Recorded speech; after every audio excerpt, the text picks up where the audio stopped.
Par dizaines de milliers, ils ont déferlé, sourire aux lèvres, dans les rues de Katmandou. Les jeunes Népalais qui réclamaient plus de démocratie ont l'impression d'avoir remporté une victoire.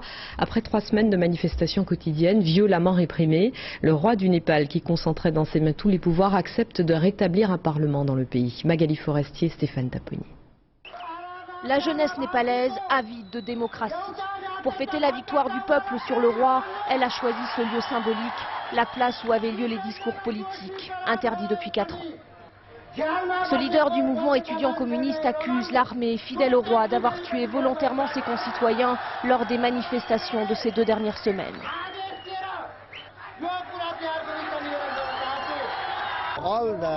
Toute la jeunesse veut instaurer une république au Népal. Ils détestent le roi et la monarchie.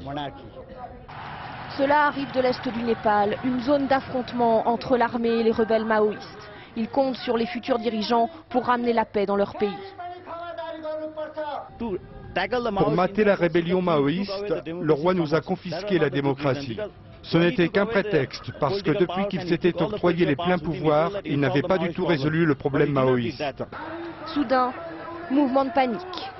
Les rancœurs contre les forces de sécurité royales sont profondes. Un rien peut faire basculer le fragile retour au calme.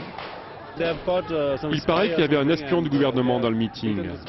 Les gens l'ont frappé, les policiers ont voulu le protéger et l'emmener à l'hôpital. Ces gens ont alors avancé pour récupérer le traître et le punir. Mais cette fois, les policiers du roi ont visiblement ordre de calmer le jeu. Peu à peu, vous verrez, la situation va s'améliorer. Retour à la normale. Là, c'est le premier jour, mais ça va aller mieux.